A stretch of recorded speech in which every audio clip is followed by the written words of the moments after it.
बताया जा रहा है मंडी को वेन्यू चुना गया है। किस तरह से देखते हैं 3 साल का हिमाचल प्रदेश सरकार का कार्यकाल? देखिए, 3 साल के कार्यकाल जो कांग्रेस सरकार का पूरा हो रहा है, पूरा हिमाचल प्रदेश तबाही के दौर में रहा, बर्बादी के दौर में रहा। एक तो प्राकृतिक आपदा, उसके कारण बहुत सारे लोगों की जिंदगी चले गई, बहुत सारे लोगों के घर चले गए, जमीन चले गई, पशु चले गए।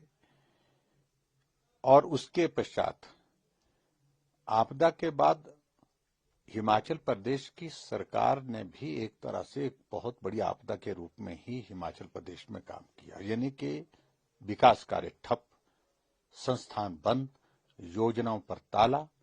और ऐसे में चारों तरफ हिमाचल प्रदेश में पूर्ण विराम लगा है विकास कार्यों पर। और मैं तो इस बात को लेकर के कांग्रेस पार्टी के सरकार की सोच के तरीके को हैरान हूं कि जिस प्रदेश में लगातार 3 साल से आपदा आई हो और फिर 3 साल का जश्न मनाने की तैयारी चल रही हो, और उस जिले में, जिस जिले में सबसे ज्यादा लोगों की जिंदगी गई, सबसे ज्यादा नुकसान हुआ, प्रदेश में मुख्यमंत्री एक तरफ से कह रहे हैं कि आपदा से निपटने के लिए हमने अभी तक डिजास्टर एक्ट लगा करके रखा है ताकि हमारा फोकस जो है राहत पहुंचाने के लिए, लोगों के प्रभावित परिवारों को मदद करने के लिए ज्यादा रहे। लेकिन सच्चाई तो यह है कि न जमीनी स्तर पर आपदा प्रभावित इलाके में काम हो रहा है, न आपदा प्रभावित लोगों के लिए मदद हो पा रही है। उल्टा हिमाचल प्रदेश में पंचायत के चुनावों को स्थगित करने के लिए, उनको टालने के लिए, क्योंकि हार निश्चित थी, डिजास्टर एक्ट का सहारा लेकर के जो है वो प्रयास किया जा रहा है। हालांकि कोर्ट ने उसमें संज्ञान लिया और इलेक्शन कमीशन ने, स्टेट इलेक्शन कमीशन ने भी अब नोटिफाई कर दिया कि अब इलेक्शन का प्रोसेस एक तरह से शुरू है, क्योंकि बाउंड्रीज फिक्स कर दी। लेकिन हैरानी की बात तो यह है कि इतनी बड़ी आपदा के बावजूद सबसे ज्यादा आपदा प्रभावित इलाके में आप जश्न मनाने के लिए जा रहे हैं। जश्न मनाने के लिए आपके पास है क्या? एक भी योजना 3 साल के कार्यकाल में हिमाचल प्रदेश में शुरू नहीं हो पाई जिससे लोगों का लाभ हुआ, लोगों को फायदा हुआ। और दूसरी बात, पूरे देश भर में कांग्रेस की स्थिति क्या बन रही है? अभी बिहार के चुनाव का परिणाम आया है, उसे सीखना चाहिए। इसलिए मैं इतना ही कहना चाहता हूं कि बहुत दुर्भाग्य है इस प्रदेश का कि ऐसी सरकार मिली है, काम के नाम पर कुछ भी नहीं, लेकिन उसके बावजूद जश्न मनाने के किसी अवसर को नहीं छोड़ती है। राहुल गांधी तो वोट चोरी की बात करता है। देखो, राहुल गांधी एक बात को लेकर के बड़ा स्पष्ट है कि उनको मालूम है कि चुनाव हम जीतने नहीं जा रहे हैं। इसलिए चुनाव जब नहीं जीत रहे हैं और चुनाव का परिणाम हमारे पक्ष में नहीं आएगा, तो स्वाभाविक रूप से इससे पहले ही ऐसी भूमिका बना दे ताकि हार का ठीकरा उनके ऊपर न पड़े, और उनके ऊपर पड़ने से लोग उनको नेतृत्व से हटाने की बात ना करें। ऐसे में पहले ही भूमिका बना देते हैं। कभी कहते हैं कि ईवीएम खराब है और कभी कहते हैं कि वोट चोरी हो गई।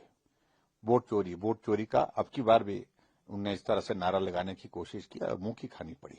और मैं तो इस बात को कहना चाहता हूं कि जब भी राहुल गांधी ने चोर शब्द का इस्तेमाल किया, कांग्रेस पार्टी का बहुत बड़ा, और कांग्रेस के साथ साथ में जो महागठबंधन है उसका बहुत बड़ा नुकसान हुआ है। अब की बार बिहार का चुनाव का परिणाम आया, एक बोलेरो गाड़ी में ही पूरी कांग्रेस का विधायक दल फिट हो गया। आप कल्पना करिए, उनको इन सारी चीजों पर सोचना चाहिए कि देश में नरेंद्र मोदी जी की लोकप्रियता, नरेंद्र मोदी जी के काम करने का विजन, नरेंद्र मोदी जी की योजनाएं और एनडीए की सरकार का डेवलपमेंट का जो काम करने का तरीका, इस सारी चीज को लेकर के पूरा देश जो है वो मोदी जी को हमेशा सपोर्ट दे रहा है, एनडीए को सपोर्ट दे रहा है। ऐसे में उनको स्वीकार करना चाहिए कि अब उनके बस की है नहीं। और मुझे लगता है कि अब तो निश्चित रूप से गांधी परिवार पर नेतृत्व जो कांग्रेस पार्टी का उन्हें पकड़ के रखा है, अपने घर में एक तरह से जमा करके रखा हुआ है, उन वहां से बाहर निकलने वाला है। सर, हिमाचल प्रदेश विधानसभा का विंटर सेशन होने वाला है। मुख्यमंत्री कह रहे हैं हिमाचल के इतिहास में ये सबसे लंबा सेशन रहेगा। देखिए, सत्र लंबा होता है छोटा होता है वो महत्वपूर्ण नहीं है, लेकिन सत्र में सरकार उसको कितनी गंभीरता से लेती है, किस प्रकार से जिम्मेवारी के साथ जवाब देती है। जो महत्वपूर्ण प्रश्न होते हैं उन प्रश्नों का जवाब टाला जाता है, सूचना एकत्रित की जा रही है। जिन विषयों पर हम चर्चा लाने की कोशिश करते हैं उन चर्चाओं को रोका जाता है। लेकिन अब की बार हम जोरदार ढंग से अपनी बात रखेंगे। कल हमारी विधायक दल की बैठक है और कल विधायक दल की बैठक में हम आगे की स्ट्रेटजी बनाएंगे और सरकार को घेरेंगे। हर मोर्चे पर सरकार विफल हुई है, पूरी तरह से असफल हुई है।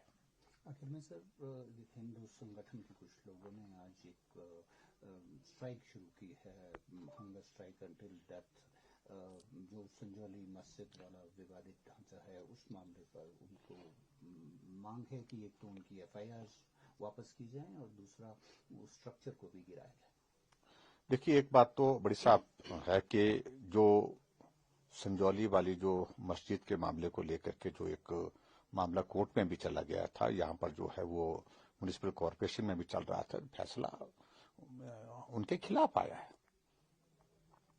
और जब फैसला खिलाफ आया है, जब मस्जिद वहां पर नहीं है, वो डिस्प्यूटेड सारा मामला है स्ट्रक्चर से रिलेटेड अगर बात कहें, तो वहां लोग जो है वो मस्जिद में जाकर के नमाज अदा करने के लिए क्यों जा रहे हैं?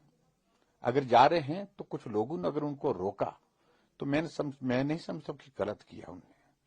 और जब कानूनी तौर पर वो एक डिस्प्यूटेड स्ट्रक्चर है, डिस्प्यूटेड जगह है, ऐसी सूरत में उन लोगों को, जिन लोगों ने वहां पर उनको नमाज अदा करने से रोका, उनके खिलाफ एफआईआर करने का औचित्य क्या है? और इस सीधी सी बात है, सनातन के खिलाफ प्रदेश की सरकार हर संभव प्रयत्न कर रही है कि उनके खिलाफ उनको प्रताड़ित किया जाए, उनको जलील किया जाए, उनके खिलाफ मामले दर्ज किए जाए। जो आंदोलन कर रहे हैं उनके साथ जन